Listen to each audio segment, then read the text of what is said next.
Hello learners, आज की इस वीडियो में हम लर्न करेंगे appreciation of the poem 2.2 the sower for class 11th.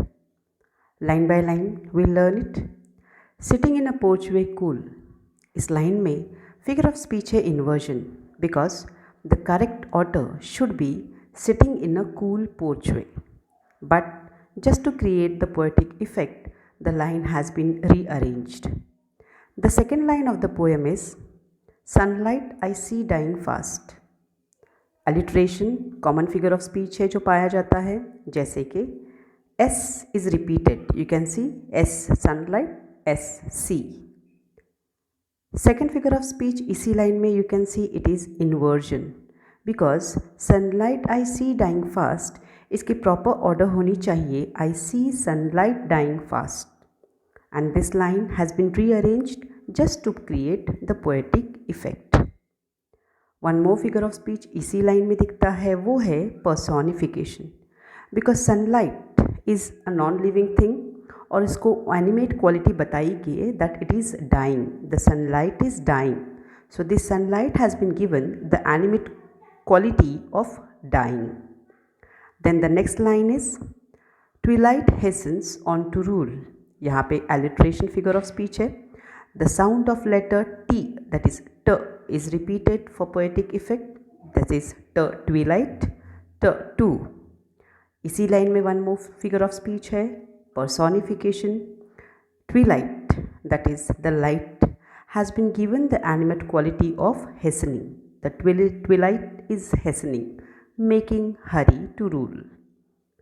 Next line is shadows run across the lands. Consonance figure of speech है यहाँ पर.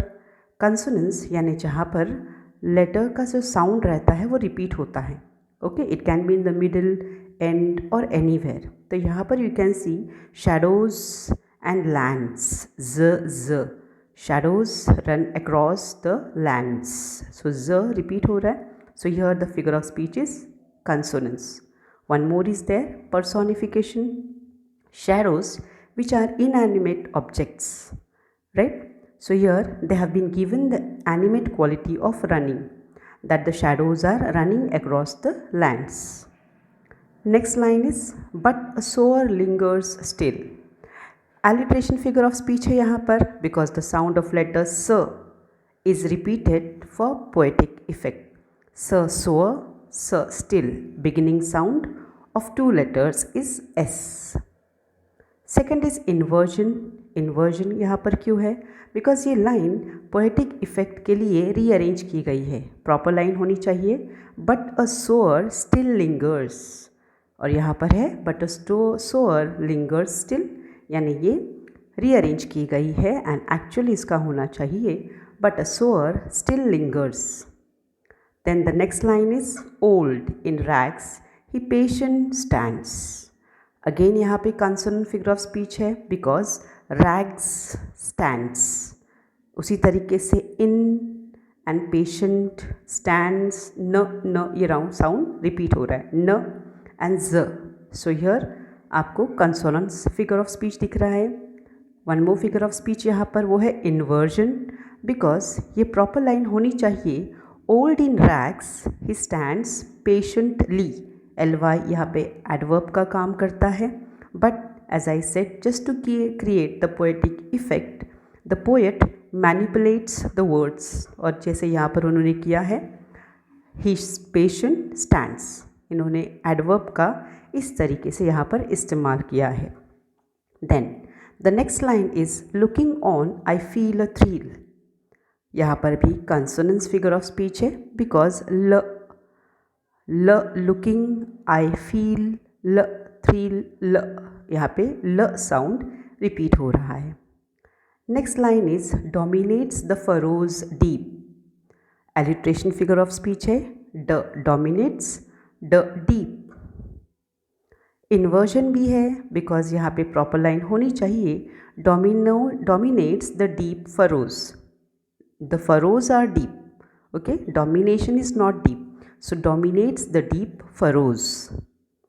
Next line is now to sow the task is set. Alliteration figure of speech है simple वाला, S so, S set, S sound is repeated in the beginning of the words. Next consonance भी मिलता है यहाँ पर, you can सी ट sound has be repeated, यहाँ पे ट है, टास्क यहाँ पे भी एलिट्रेशन है, लेकिन सेट ये भी वर्ड यहाँ पर लेटर जो है ट का रिपीट हो रहा है।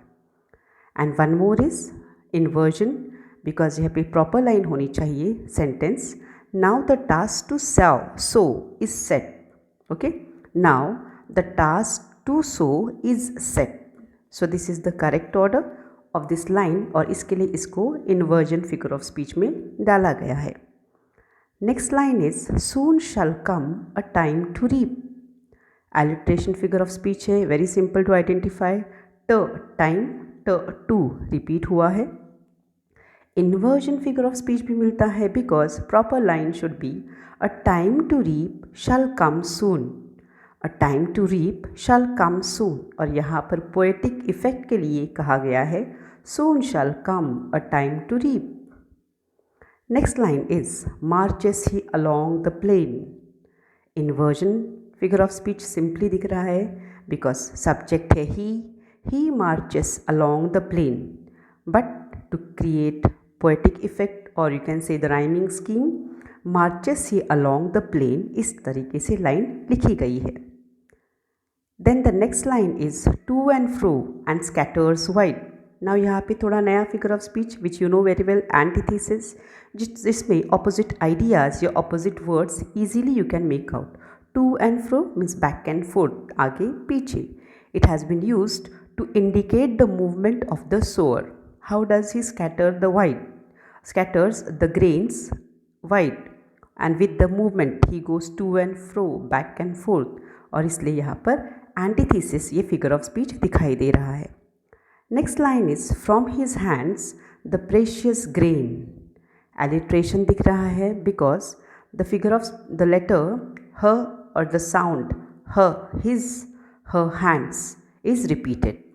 One more you can say consonants दिखता है because r and z, see here from, fr, r, grain r, precious r बीच में आ रहा है, plus hands and precious, this z has been repeated.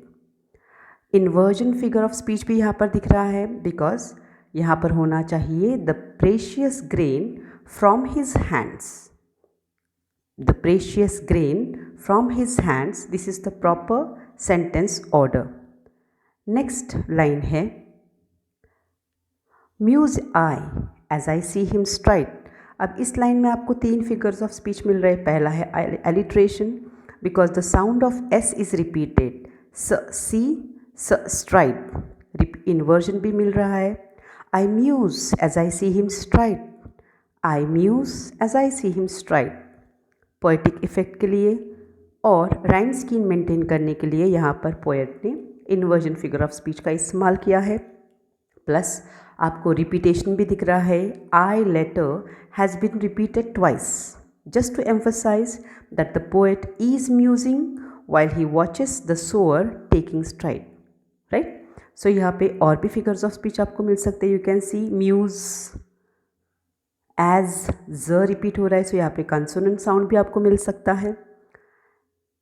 Then next line is darkness deepens and fades the light, now here you can say darkness and light, simple figure of speech is inversion, sorry antithesis यहाँ पर आता है, उसके पहले alliteration भी आ रहा है क्योंकि ड साउंड रिपीट हो रहा है, the darkness, the deepens, and antithesis दिख रहा है because darkness and light, opposite ideas, and deepens and fades. Deepens means something becoming thick or dark. So here दोनों भी क्या करें, opposite ideas एक ही लाइन में मिल रहे, and that is why यहाँ पर antithesis figure of speech है। Then one more is consonants, यहाँ पर you can say s, darkness deepens fades, s repeat हो रहा है, यहाँ पे consonants figure of speech है। And then next line is now his gestures to mine eyes, consonants है because s, gestures s, eyes, sorry eyes is z आएगा, gestures z last का, and eyes ये रिपीट हो रहा है यहाँ पर. Then and inversion figure of speech में यू कैन सी डाउन नीचे कि यहाँ पे लाइन होनी चाहिए to mine eyes his gestures. Okay, यहाँ पर जो उन्होंने ऊपर दिया है now his gestures to mine eyes, इसकी प्रॉपर ऑर्डर है to mine eyes his gestures, इसलिए यहाँ पर आपको इन्वर्जन फिगर ऑफ स्पीच भी मिल रहा है.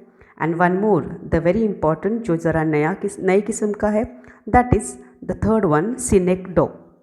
सिनेक्डोक यानी क्या, आपको यहाँ पर एक चीज़ बताई जाती है जो स्मॉल पार्ट होती है ऑफ द होल, यानी एक छोटी सी चीज़ किसी बड़ी चीज़ को रिप्रेजेंट करती है. जैसे कि यहाँ पर दिया है the poets eyes represent the poet. यहाँ पर कहा है कि माइन आइज, मेरी आँखों को नहीं बल्कि इट इज़ टू मी, यानी पूरे वो जो पोएट है उनको उसके जेस्चर्स जैसे भी लग रहे हैं. ओके, यानी वो पूरी आइडेंटिटी जो है, वो जो इंसान है, फार्मर है, सोअर है, वो इस पोएट को क्या करता है, इम्प्रेस करता है.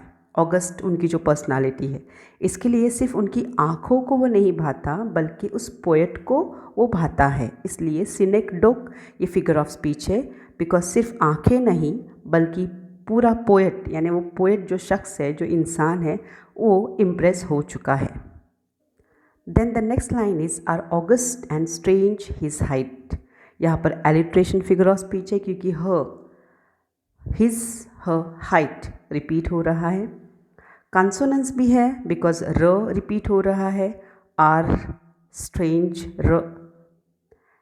And last line of the poem seems to touch the starry skies. Alliteration है because seems starry, beginning sound शुरू की आवाज़ है.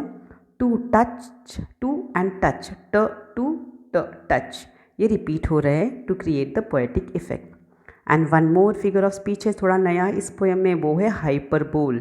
क्या किसी इंसान की हाइट इतनी लंबी हो सकती है कि वो स्काई को, आसमान को छू सकता है? बिल्कुल नहीं. बट यहाँ पर पोएट बताना चाहते हैं कि दैट सोअर्स ग्रेटनेस, यानी उस सोअर की मेहनत बोलो, या वो जो इतना बड़ा है उसका बड़प्पन बोलो, या उसकी जो भी उसका जो काम है, उसने उस सोअर को, उसके काम ने, यानी उस फार्मर के सोअर की मेहनत के काम ने उसकी पर्सनालिटी को इतना हाई बना दिया है कि जैसे वो चमकने वाले आसमान को हाथ लगा रहा है. दैट मीन्स वो इतना ऊंचा बढ़ गया है, उसका कद, उसकी हाइट उतनी लंबी है. So this is hyperbole. कोई इंसान इतना लंबा नहीं हो सकता, बट येस, यहाँ पर उसका ग्रेटनेस प्रूव करने के लिए पोएट ऐसा कहते हैं that seems to touch the starry skies. उसकी हाइट जो है वो उस चमकने वाले आसमान को छू रही है.